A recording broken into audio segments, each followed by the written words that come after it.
Boa noite. Começa agora o Web Divan. O Web Divan é nosso programa semanal sobre psicologia aqui da UTV. Eu sou Renata Antonelli e toda semana apresento para vocês o Web Divan falando de um aspecto da psicologia, da subjetividade humana, sempre trazendo um entrevistado, também com meu amigo e querido Eduardo Martins, psiquiatra, psicanalista, que não está aqui hoje. Ele está viajando, ele mandou um vídeo para a gente, vou mostrar para vocês no programa que vem, porque vai ser especial esse vídeo.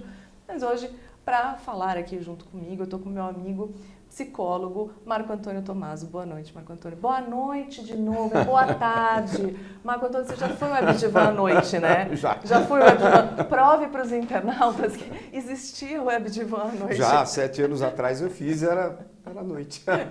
Boa tarde, Marco Boa Antônio. tarde, tudo bem? Tudo bom? Renata, muito obrigado pelo convite. Vamos passar alguns momentos conversando sobre a nossa área, né? Chamei o Marco aqui, né, novamente, ele há 7 anos atrás, imagina, ele me conheceu morena, né?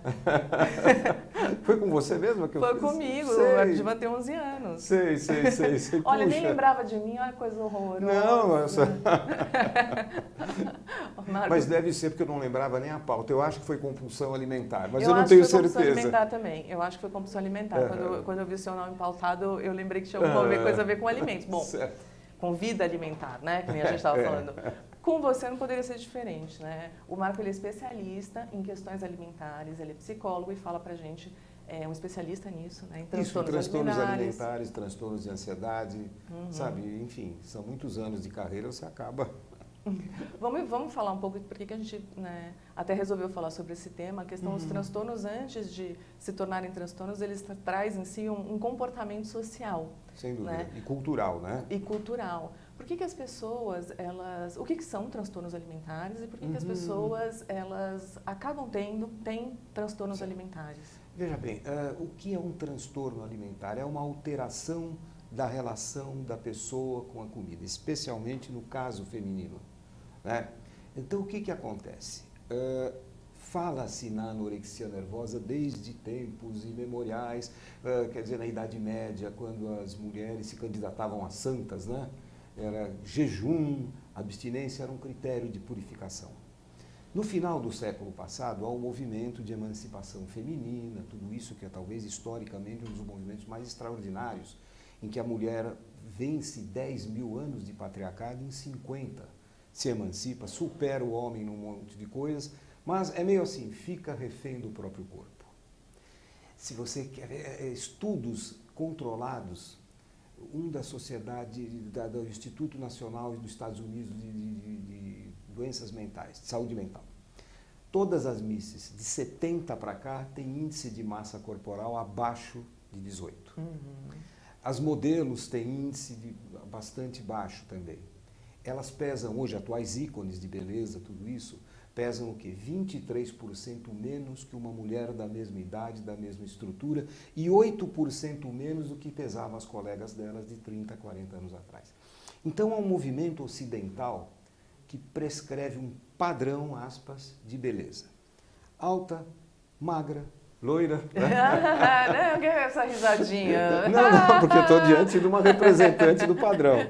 Então, eu até brinquei, né? Eu falei com o Marco antes da gente entrar, eu falei assim, Marco, não vai ter jeito da gente não falar, né, que eu faço parte do padrão. Né? O que quer dizer esse padrão?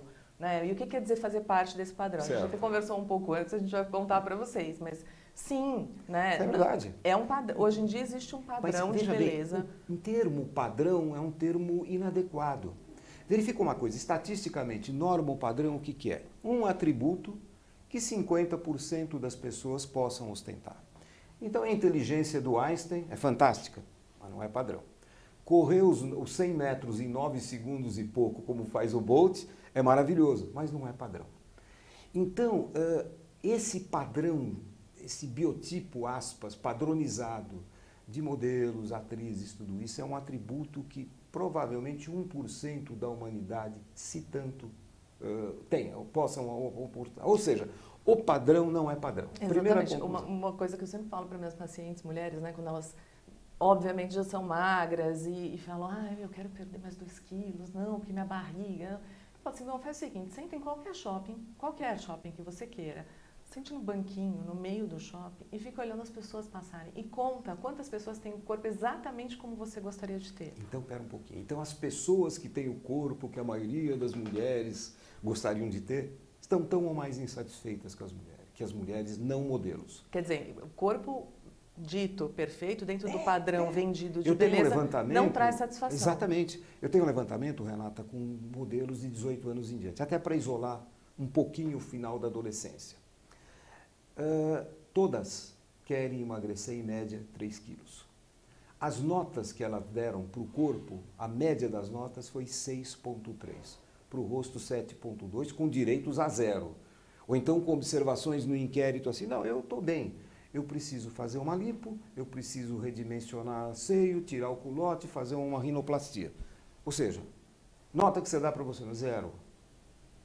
Entende? Quer dizer, então você tem assim uma neurose cultural que não diferencia mais quem tem o padrão de quem não tem. Quem tem aspas, quando fala põe padrão é entre aspas. Padrões sempre existiram, né? Foi Sim. como você falou, padrões, né? Então, se a gente olhar na arte, por exemplo, Sim. as mulheres são retratadas a partir de um padrão. Exatamente. Então, a gente até sempre vê, né, comentários. Nessa época as mulheres mais bonitas eram as mulheres mais cheinhas, tanto que olha, né, nos quadros, enfim. Por isso que quando a gente trabalha com beleza, você fala no ser bonito, que é biológico, né? Simetria facial, relação cintura-quadril, lábios carnudos e um monte deles que estariam a serviço da reprodução. Tem estudos... Como o quê? Como, por exemplo, o que indicam esses sinais de atratividade? Saúde, juventude, fertilidade. E tem outros estudos curiosos, os homens são convidados voluntários a apreciar imagens de mulheres consideradas bonitas, consensualmente bonitas. E o cérebro é examinado por PET scan. As regiões estimuladas são aquelas do dinheiro, da comida, da droga. As regiões mais profundas do cérebro, o sistema límbico, chamados circuitos de recompensa. O que isso quer dizer? Vamos explicar para os internautas. Significa o seguinte, que a percepção é muito menos consciente do que a mulher tem da outra mulher, que é uma percepção mais cortical.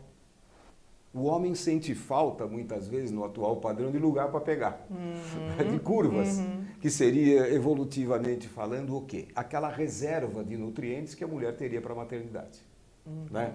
Para levar a cabo a maternagem dela. Existe também o estar bonita, que é todo o trabalho de produção, a tecnologia da estética, a alimentação natural, atividade física, descanso, as intervenções estéticas, que visariam o quê?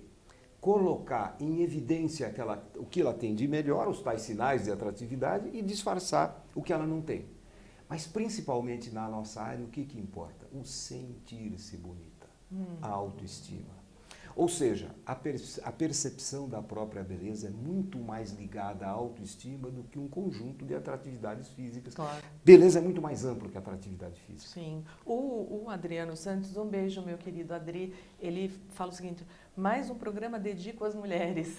Na verdade, Adri, a gente está falando de beleza, é claro que a gente entra um pouco mais no feminino, mas falar de padrões de beleza não é falar só do feminino, né? Os homens, eles se utilizam muito da evolução dos tratamentos estéticos, entendem mais de moda, querem, né, se sentir mais dentro desse padrão.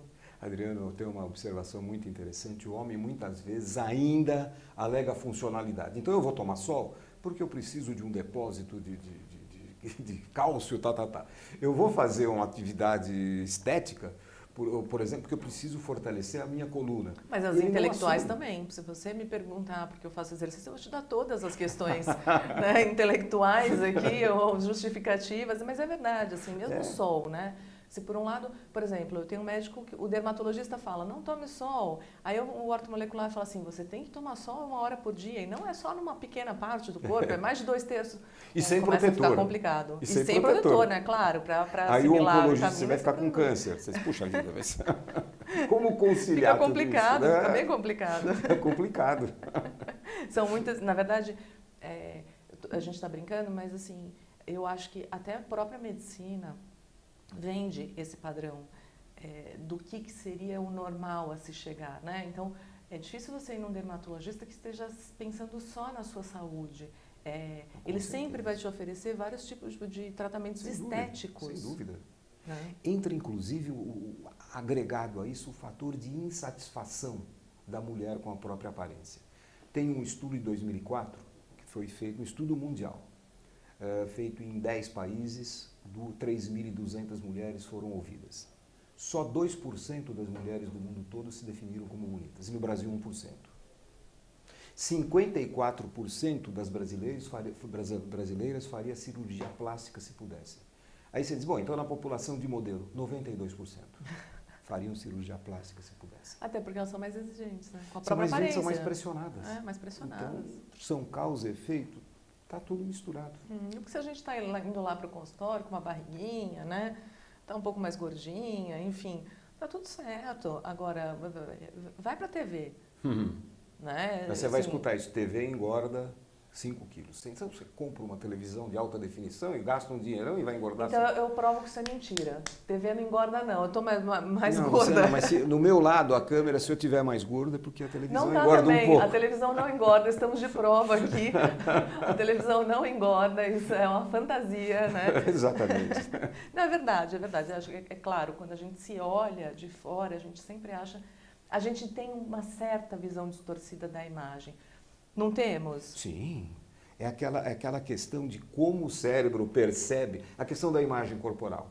Ou seja, o retrato mental que eu tenho do meu corpo, no espaço, tridimensionalmente, acompanhado das emoções, dos sentimentos, e altamente variável de acordo com padrões culturais, com o meu estado de espírito, com a minha história.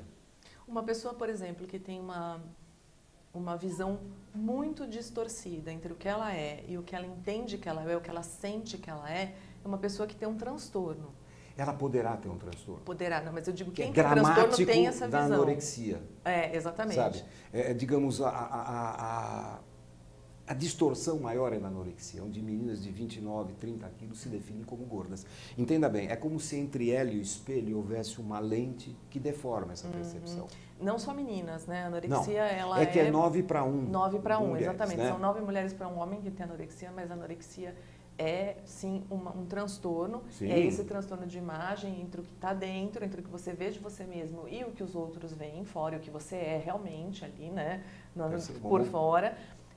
É uma quebra nas emoções também. Que tipo de emoção? Uma obsessão pela magreza, sabe? Quer dizer, a anoréxica não está preocupada, por exemplo, com celulite, com estria, ela quer ser magra. E quanto mais magra ela está, mais gorda ela se vê total e parcialmente. Ou parcialmente. Aí ela pode começar com uma dieta bem orientada até. Aí ela começa a fazer as adaptações. Ela tira carne vermelha, ela tira carboidrato à noite, ela começa a dizer assim, se a nutricionista me conhecesse, ela não daria, por exemplo, esse lanche à tarde. E esse acaba se transformando num jejum autoinduzido. Ela acaba comendo alface e água e, novamente, essa imagem se deturpa quanto mais ela emagrece. Tanto que tem alguns autores que dizem o transtorno de autoimagem é causa ou efeito. É difícil a gente precisar, mas, de qualquer forma, ele ocorre. Né? E a anoréxica apresenta um prognóstico muito sério, porque é 20% de mortalidade, de acordo com alguns estudos, porque ela uma alta sobreposição com depressão e com inanição. Então é suicídio, parada cardíaca, sabe? Enfim. Assim, e o índice de remissão também, né, da gente conseguir, mesmo com uma equipe multidisciplinar, psicólogos, psiquiatras, tratamento existe, muita gente, né, consegue, mas a grande maioria das pessoas não conseguem ter uma remissão completa, deixar de ter os sintomas da anorexia ao longo da vida. O curso acaba sendo crônico. As sequelas podem ser... Primeiro começa um processo de falha de menstruação. Aí a menina, se ficar 3 meses sem menstruar, entra em amenorreia. Se a amenorreia, a ausência de menstruação, se prolongar, ela pode ter dificuldade para reproduzir, por atrofia de útero, tudo isso. Antes disso, ela começa a ter uma perda muito acentuada de gordura e começa a ter calafrios, começa a ter hipotermia, quer dizer, cai a temperatura corporal. O cabelo começa a cair, as unhas ficam quebradiças, a pele fica completamente alterada, né? E ela muda o comportamento dela, ela só fala nisso, ela só fala em calorias, em atividade física, ela só fala em forma física, enfim, o discurso dela, ela evita situações. E ela diz anorexica, é muito difícil o tratamento, porque ela diz assim, eu não estou doente, eu estou gorda. 20% morrem por suicídio, parada cardíaca e inanição. Então o índice de mortalidade é o maior da área de psicopatologia.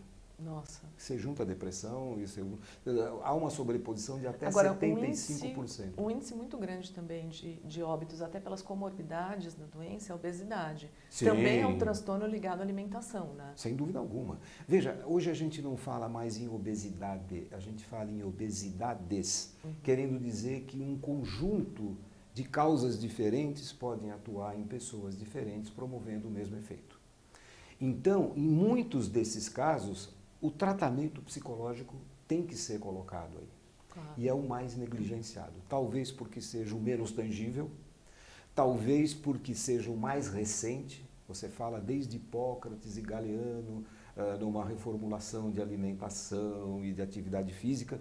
E só no finalzinho do século passado tem uma outra menção na literatura francesa, inclusive não especializada, que diz assim, cita um case de um camarada que perdeu o filho, não tinha um suporte calórico para isso, engordou 20 quilos. Depois, no outro mês, mais 10.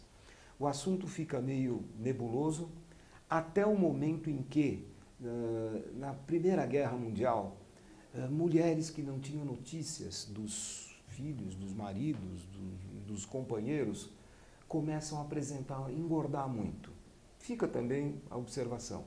Na década de 50, os pesquisadores começam a notar o seguinte. Tem um grupo de pessoas que come demais e engorda. E tem um grupo que apresenta um determinado padrão alimentar compulsivo, diferente daquele grupo de comilões, vamos dizer. Essas pessoas apresentariam o que depois seria chamado popularmente compulsão alimentar ou transtorno de compulsão alimentar periódica. Então eles notam o quê? Primeiro, um índice maior de depressão e ansiedade nessas pessoas. Segundo, uma oscilação de peso maior. E à medida que o peso ia aumentando, ou vice-versa, a compulsão ia aumentando, o peso aumenta, havia uma frequência maior. E eles estudaram isso, pesquisaram e verificaram que, dependendo do estudo, de 20% a 52% das pessoas que precisavam emagrecer ou faziam dieta, apresentavam compulsão alimentar. E se você não trata a compulsão alimentar, se ela estiver presente, você pode ter o melhor plano nutricional, plano médico, tudo isso, ele vai por água abaixo. Bom, é uma coisa que a gente vê muito em cirurgias bariátricas, né? Sim. A gente está recebendo em consultório um número muito maior de obesos que já se submeteram à cirurgia e que voltaram a engordar. Sim. E aí na reengorda o médico sugere, lógico, o médico já sugere, os bons médicos lá desde o começo, olha, antes de operar, faz psicoterapia, vai entender as questões da compulsão. Não adianta você reduzir teu estômago, teu intestino e não entender por que te leva a comer tanto, em que momentos você come tanto, não entender a sua psique, o seu comportamento em relação ao alimento, suas emoções em relação a se alimentar.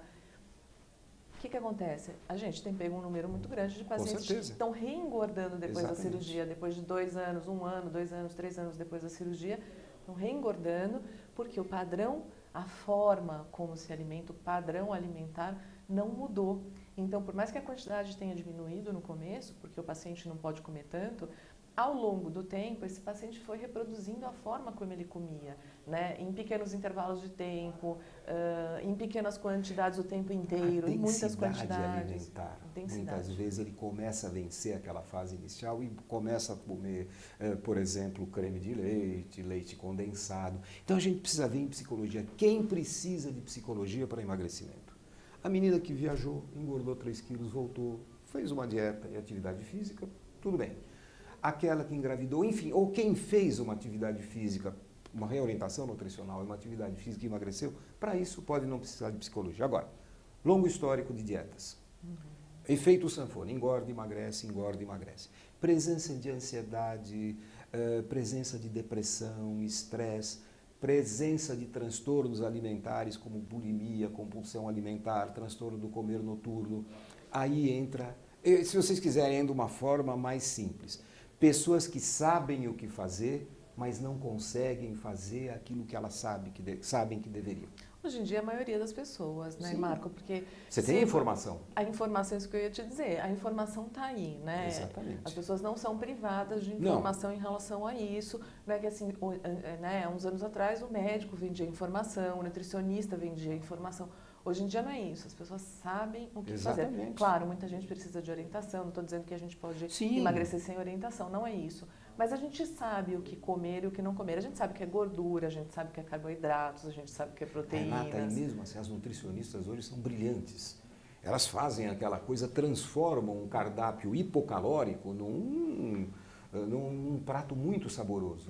Então eu estou ali, seguindo a orientação, de repente surge uma urgência em comer. Não é fome. Aí eu começo a me aproximar do alimento e se a minha cabeça for uma cabeça gorda, eu vou começar como um bombom, é tudo ou nada. Se você não entende por que surgiu essa necessidade do alimento. Porque veja uma coisa, dentro da psicologia, nós falamos em várias causas. A obesidade pode ser uma forma inadequada de expressar as emoções. Então, se eu não tiver um reaprendizado emocional, se eu não conseguir outra maneira de expressar essas emoções, eu vou emagrecer e engordar se eu conseguir emagrecer. Pensa nisso, o que acontece? Um projeto de emagrecimento, qualquer que seja, tem que ser emagrecer e permanecer magra. Isso implica em mudança de emoções, mudança de cabeça, mudança de comportamento. O mantra seria mais ou menos isso. Já que eu não posso, porque obesidade é doença crônica, não tem cura, tem tratamento. Então eu tenho que me modificar para a vida toda. Já que eu não posso comer o quanto eu gostaria, eu vou ser treinado, preparado psicologicamente para comer aquilo que eu gosto de maneira parcimoniosa. Sabe? Quer dizer, comer saudável não quer dizer comer insonso, sabe? Quer dizer, porque senão eu não vou ter aderência pro resto da vida. Claro. Não vejo a hora de me livrar. Estou fazendo um regime, olha, que maravilha, mas eu não vejo a hora de me livrar. Então o regime acaba sendo uma empreitada muito complicada. A não ser que o cara saia do INCOR com 10 pontos de safena. Aí ele sai, ele para de fumar, ele come mato, se falarem para ele, faz passeata na Avenida Paulista a favor do regime. Mas a maioria de nós precisa de algum tipo de solução crônica. A doença é crônica, tem tratamento, mas eu tenho que ter aderência. Lógico. E a aderência é se você entende por que você está comendo e daquela determinada forma. Que não é para você se prejudicar no sentido de você não poder comer coisas boas, né? Não abrir mão do prazer. Não pode abrir mão do prazer. Só que o prazer não pode ser o tempo inteiro. Exatamente. O alimento não é para proporcionar prazer o tempo todo. Verifica uma coisa. Existem teorias comportamentais, analíticas em relação à hiperfagia, comer demais. Uma delas, a primeira comunicação mãe-criança, criança-mãe, é feita através do alimento. Quer dizer, a primeira mensagem, a criança chora, ela pode chorar porque está com fome, porque está assada, porque o adulto encheu a paciência dela, calor, frio. A mãe vai lá e dá o alimento para ela. Então é estabelecido um vínculo muito precoce, muito instintivo, emoção, comida. Mais tarde, se eu não venço determinadas etapas de desenvolvimento psíquico, eu posso voltar para lá sem perceber. Você vê que as teorias se complementam, né? Do ponto de vista comportamental. O que ocorre quando eu como demais? Eu tenho um reforço imediato ou uma retirada de uma emoção negativa, que a comida em curtíssimo prazo faz isso, e eu posso até atinar, que eu vou ter prejuízo depois, não só de peso, mas de outras, mas o prejuízo vem depois. Então eu acabo adiando. O que é emagrecimento, se a gente quiser pensar assim? É o adiamento de uma gratificação imediata e questionável, comer muito, com certeza, para a obtenção de uma outra gratificação muito mais durável, que é a perda de peso. Só que ela vem depois. Ela é imediata, não é imediata. Então eu tenho que adiar determinadas coisas se eu quiser emagrecer. Quer dizer, não quer dizer abra mão do prazer. Só que a comida não pode ser o prazer, ela tem que ser um prazer. Transformar o pelo um. Né? Que é o que a gente estava falando até no programa da semana passada, né? A gente tem que ter vários tipos de atividades de prazer, porque se a gente tem só uma, é até ruim, porque quando a gente não pode fazer aquilo, como comer, por exemplo, a gente não pode comer, a vida fica muito chata, fica muito frustrante. Tudo que você gosta de fazer, você não pode, que é comer. O Adriano fala, muitas dietas prometem milagres em poucos dias. Exato, prometer é fácil, né? Mas peraí, aí entra aquilo. A maioria dos gordos tem uma crença: ser emagrecido. Que beleza, eu vou lá no teu consultório, eu quero que você me emagreça, eu não quero mudar nada. Porque é tão complicado. Me indica um médico que emagrece mesmo, né? Olha, as pessoas falam, me indica um médico que consegue. Tem os regimeiros aí, tem o endocrinologista, perfeito, mas tem o regimeiro. O regimeiro é fogo. Porque ele não examina, ele já prescreve, a consulta é bem barata, e você desce à farmácia dele e já preparou o remédio. Que maravilha, né? Então, quer dizer, preenche aquela crença de ser emagrecido. Se eu quiser emagrecer, eu tenho que mudar comportamento, redirecionar emoções, me emagrecer de dentro para fora. Agora, entra outra coisa também aí, a cultura do regime. Quer dizer, o regime é aquela coisa tenebrosa, coisa que eu faço hoje para abrir mão amanhã.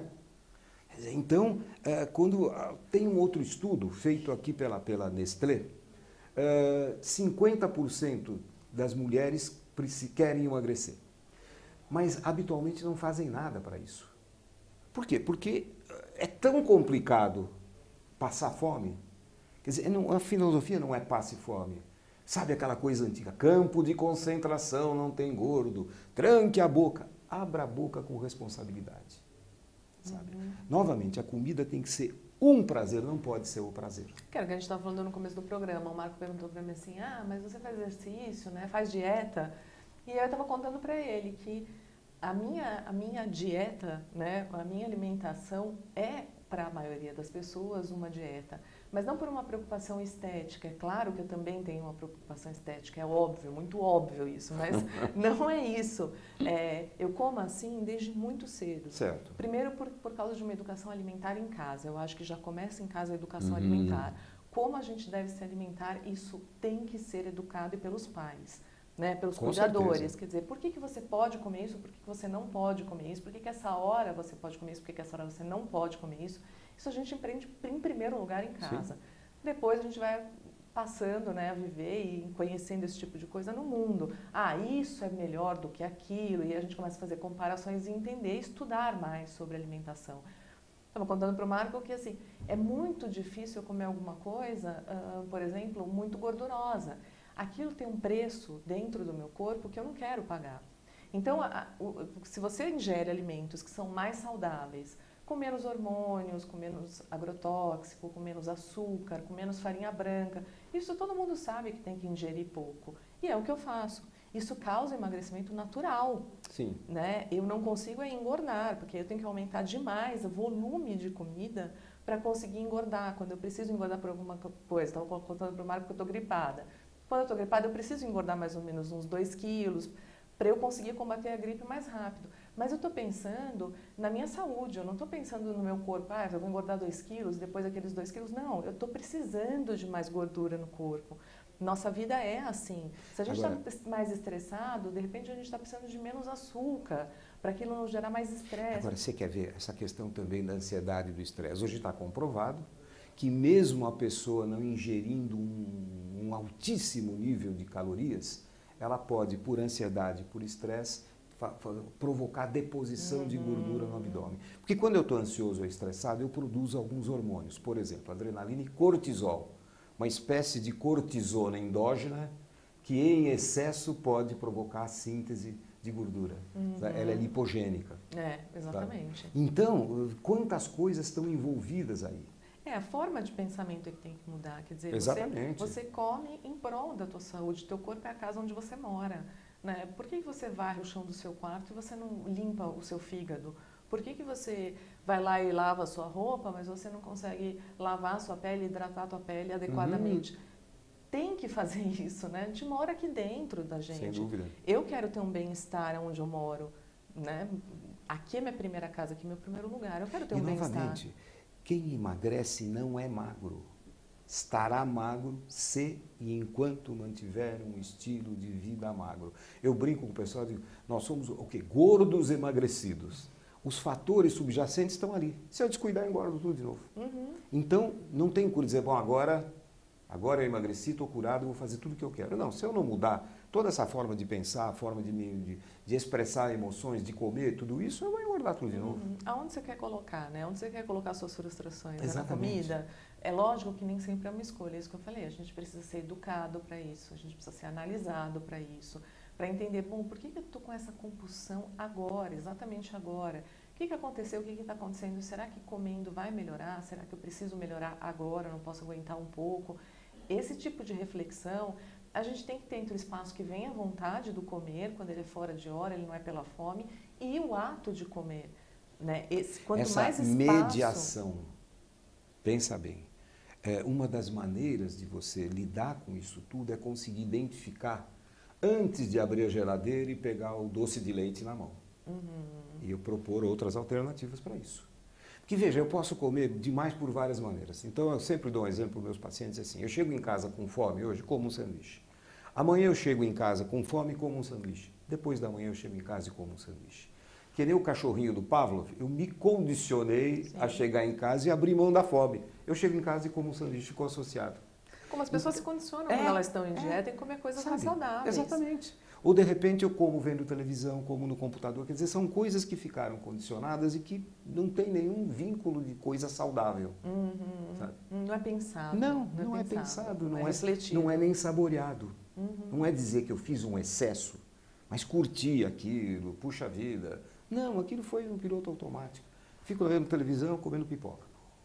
Então, eu brinco sempre, come isopor que tem menos calorias. Você para não sentir o gosto. Come isopor, tem menos calorias que pipoca, né? Não, e fora isso, tem a questão do exercício físico, né, Marco? Que assim, o exercício também tem que ser pensado. Então tá, quanto tempo eu fico sentada por dia? Bom, eu fico mais de 10 horas sentada por dia. É óbvio, é muito óbvio que todos os dias eu tenho que fazer exercício. Como é que você pode acordar, passar o dia sentado, ou no máximo, né, menos de 2 horas do teu dia fazendo alguma coisa e o resto sentado, porque meu trabalho é sentada, né? Eu atendo o dia todo sentada. Como é que eu vou gastar caloria se eu não estiver em atividade? Além disso, hoje, o sedentarismo, depois do tabagismo e junto com a obesidade, são os maiores fatores de mortalidade por doenças crônicas. Sedentarismo hoje é doença. Então, eu prefiro pensar no seguinte, eu tenho que fazer atividade física. Tem pessoas que gostam de fazer e outras que gostam de ter feito. Qual é o melhor exercício físico, psicologicamente falando? Aquele que mesmo cansado hoje eu tenho vontade de fazer amanhã. Para um é correr, para outra é nadar, para outra é dançar, para outra é um mix, enfim. Mas eu não... Aí quando me der preguiça, tá bom, vamos usar uma receitinha de bolo. Eu vou à academia, ao parque, ao clube e começo. Se em 15 minutos eu não me sentir bem, eu saio. 9 em cada 10 vezes eu vou ficar. Então, eu sempre brinco também, o exercício físico deveria ser democraticamente obrigatório. Porque escovar os dentes também não é toda hora que a gente tem vontade, mas tem que fazer e a gente automatiza. Isso que você falou é terrível. O fato de eu ficar 10, 12 horas sentado, atendendo ou em outras profissões, ou na frente do computador, tudo isso como nós ficamos e como a maioria dos trabalhadores ficam, puxa vida, sabe? É um negócio extremamente lesivo. Tem um estudo, outro estudo mostrando assim, feito na Inglaterra. O inglês de 1980, que faz 1 hora de academia por dia, é comparado com o inglês de 40 anos atrás, que não sedentário. Havia um gasto calórico maior naquele inglês de antigo do que o inglês moderno que faz 1 hora. Quer dizer, mesmo fazendo 1 hora de academia por dia, nós gastamos menos combustível do que, puxa vida, e aí não é só engordar e emagrecer, é saúde, é toda uma série de fatores que são alterados pelo sedentarismo, sabe? Quer dizer, veja bem, de atividade novo, é algo física, pensado para a tua saúde, né? Pensa bem a atividade física com um mecanismo anti-estresse. Puxa vida, eu vou queimar alguns subprodutos do estresse quando eu faço atividade física. Cortisol, adrenalina, glicose, enfim, coisas que têm um caráter extremamente protetor em termos de saúde. Qualquer coisa, vai andar. Com certeza. Né? Não despreza a caminhada. Não, muito pelo contrário, né? Nosso exercício físico original, natural, é a caminhada. Caminha, meia hora de alongamento antes de dormir, tá tudo certo, né? Caminha um pouco durante o dia, tá tudo certo. De novo, você não fazer exercício é a mesma coisa que deixar a tua casa suja. Você pode deixar o chão da tua casa 1 semana, para os mais porquinhos, né? Sujo. 1 semana, 2 semanas. depois você não aguenta ver aquela sujeira. Agora, o teu corpo ali, como você não enxerga o que está dentro, aspas, porque a gente sim enxerga, a gente sente a diferença de quando a gente se trata bem, de quando a gente não se trata bem. A gente é capaz de sentir essa diferença. E, óbvio, por que nosso corpo pode ficar, né, 2, 3 semanas sem exercício físico? Ah, não, mas eu dei uma caminhadinha ali até a feira hoje. Não, não resolve. E você quer ver? Não resolve. Só um lembrete, nós temos um corpo só, hein?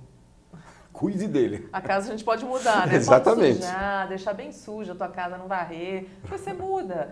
Mas e o corpo? Corpo não, tem um só.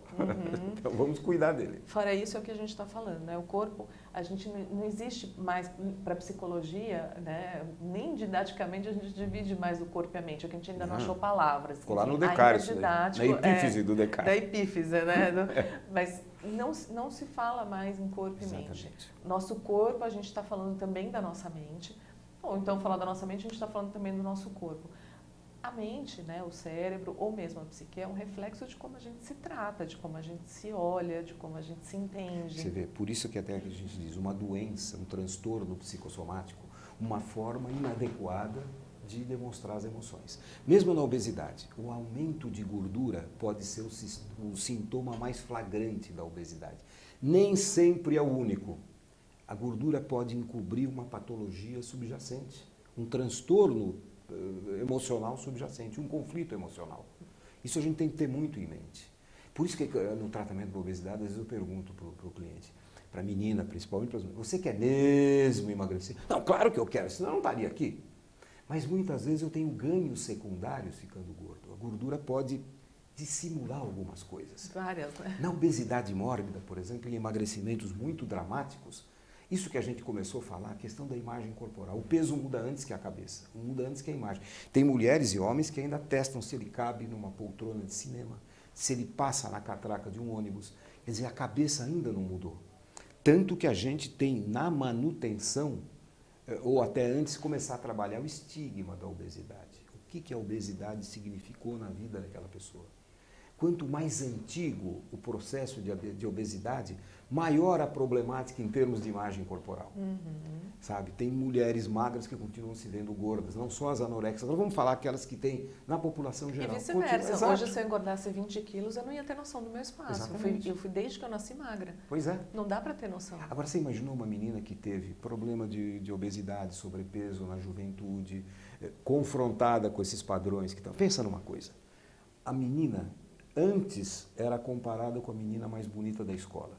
Hoje ela é comparada com as mulheres mais bonitas do mundo, devidamente escolhidas a dedo, produzidas e photoshopadas. Tá bem difícil para nós, hein? Bem difícil, né? Comparação é verdade. Sabe, pensa bem. Antes a gente era comparada mais bonita da escola, né?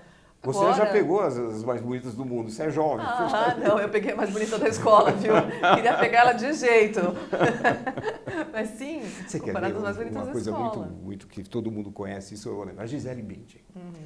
A Gisele, ela ficou 9 meses em São Paulo sem fazer nada, nada. Então ela ia para os castings, que é aquelas situações de escolha da modelo para um determinado trabalho, ela dizia, muito magra, muito feia, nariguda e sardenta. Ela dizia, tudo bem, mas eu quero trabalhar, eu quero ir para outro teste. Então ela acreditava, a autoestima dela era tão forte que ela acreditava nisso. Aí quando ela pegou, e ninguém mais segurou, e se você falar hoje no meio da moda, a Gisele é muito bonita, e não adjetivá-la, ela é maravilhosa, o mundo cai em cima de você. Você tem que... Virou mitificada a beleza dela. Sabe? Você não pode dizer, a Gisele realmente é muito bonita, você não falou tudo. Você tem que correr louros ao mito. Outra coisa também, já que nós falamos de Gisele magreza, imagem corporal, aí a pessoa quer emagrecer excessivamente. Então, beleza. Não existe beleza sem saúde e sem autoestima. O biotipo de cada um é imutável. O que é ter autoestima? É uma visão de si mesma adequada, gostar de si mesma incondicionalmente, não quer dizer passivamente. Por exemplo, se eu não sei falar um determinado idioma, não adianta eu me lamentar, se eu tivesse estudado uma escola alemã, a minha avó não é alemã, eu vou atrás. Primeiro mandamento da busca da autoestima, não se lamente, faça. Eu estou insatisfeito com alguma coisa, eu vou atrás. Não, mas que isso, não achar que você é pior porque você não fala alemão. Não, sim. Erro é oportunidade de aprendizado. Não é... Então, de novo, a famosa história do Thomas Edison, né? Ele fez lá as milhares de formas e a bendita lâmpada, a luz não aparecia. Os assistentes, se é que a gente pode dizer assim, diziam, mestre, são milhares de maneiras que não dão certo. Eu falei, então, eu já sei milhares de maneiras que não dão certo. Aí quando apareceu o resultado brilhante do trabalho dele, disseram, gênio. Eu disse, o gênio é 1% de inspiração e 99% de transpiração. Quer dizer, se eu não tivesse dado duro, se eu não acreditasse em mim, vocês estariam, sabe? Exatamente, a autoestima faz com que a gente seja o que a gente gosta, que quer ser, né? Sabe, uma visão adequada de si, uma amizade, ser sua melhor amiga. Sabe, ser uma boa mãe para si mesma no sentido de se aceitar incondicionalmente. Mas, Marco, o mesmo trabalho que a gente tem de viver achando que a gente é feia, de viver achando que a gente não é inteligente o suficiente, ou não tem o suficiente, né? Não é ou não tem o suficiente, é o mesmo trabalho da gente se sentir feliz com a gente mesmo. Quer dizer, não muda nada. Você pode ficar... Lógico que existem muitas questões, nós somos psicólogos e sabemos disso. Existem muitas questões que não é simplesmente, acordei e me achei bonita. Não é isso, né? A gente sabe que tem muitas coisas que estão por trás disso, da forma como a gente se vê, e é disso que a gente trata. Agora, se a gente pode falar em linhas gerais e dizer, né, algumas palavras que dentro de um programa de psicologia possa ajudar vocês, é isso. Tem como você olhar no espelho e descobrir em você diversos potenciais que você não está olhando, porque a maioria das vezes a gente olha para fora. Então, aquela é bonita, aquela é inteligente, aquele é bem-sucedido. Eu valorizo aquilo que eu não tenho e desvalorizo aquilo que eu tenho. Sabe, às vezes faz aquela pergunta, o que você diria para as mulheres, para as meninas, em termos de beleza? Primeiro, não existe mais que ou menos que em matéria de beleza, existe o diferente de. Segundo, eu posso achar, eu digo, olha, A é mais bonita que... Eu acho, minha opinião, A é mais bonita que B. Se eu afirmar A é mais bonita que B, você vai me dizer, prova. Acabou, eu não tenho o belezômetro, certo? Segundo, quais são os seus diferenciais? Aquilo que a torna única. Qual é a tua identidade estética? Sabe? Quer dizer, cada mulher tem a sua. Não há padrão de beleza. A beleza está nas diferenças. Sim. Sabe? É um atributo que aparece em todas as idades, todas as etnias, em todas as formas de corpo. Não é atributo da mulher loira, magra, alta, sarada, turbinada. Quer dizer, é que a menina é treinada desde pequenininha para uma crença única de beleza. A gente ganha Barbie? Começa por aí. Como então ela tateou a Barbie, ela fez, virou. Aí ela vai para o programa de televisão. A apresentadora é sarada, turbinada, conta para todo mundo as cirurgias que ela fez, a dieta que ela faz, e tem uma hipervalorização de mídia. Aí ela vai à banda de rock que ela prefere, tem uma menina que conta até que teve anorexia. E que maravilha, eu emagreci. Ela vai para a novela das 6, das 7, das 8, das 9, das 10 e é confrontada com isso que a gente falou.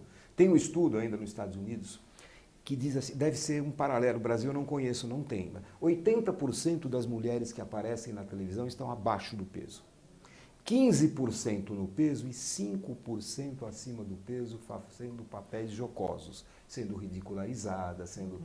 Quer dizer, então há uma lavagem cerebral que diz, beleza é isso, eu adquiro o quê? Uma crença única de beleza. Quer dizer...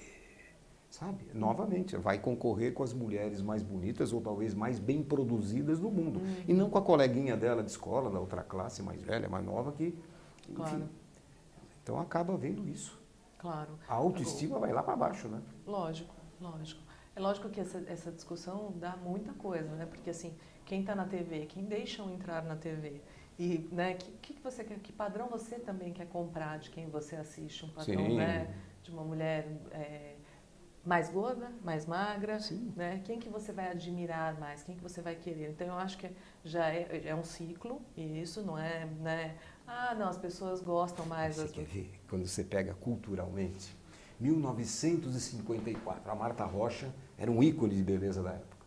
Ela foi vice-mundial de Miss Universo, não sei o quê. Ela tinha 1,70 m, pesava 56 quilos. O IMC dela era 19,8, 20, alguma coisa assim. Hoje é a Gisele, com 1,79 m e 54 quilos. Uma menina, uma adolescente, hoje olha a foto da Marta Rocha e diz, quem é essa gorda? Olha para Marilyn Monroe e fala, nossa, essa mulher, quem é essa gorda? Sabe? Então existe toda uma lavagem cerebral feita pela cultura que condiciona isso.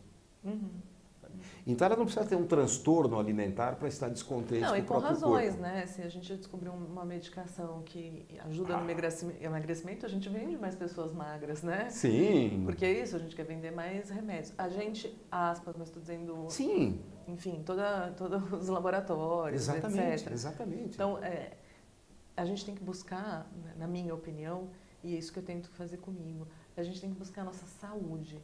Tá aí para todo mundo, o que deixa a gente mais saudável, o que deixa a gente menos saudável.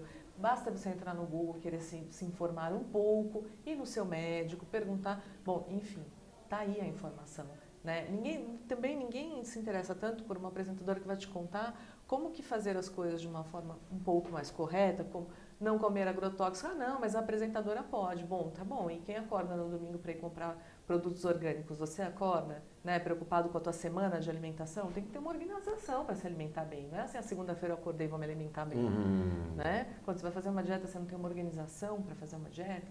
Para você se alimentar todos os dias, você tem que ter uma organização. E cabe no dia de todo mundo, não é? Com certeza. Né? Se alimentar bem é fundamental. Foi isso que eu falei, é mais fundamental do que limpar o chão, das vezes, do quarto.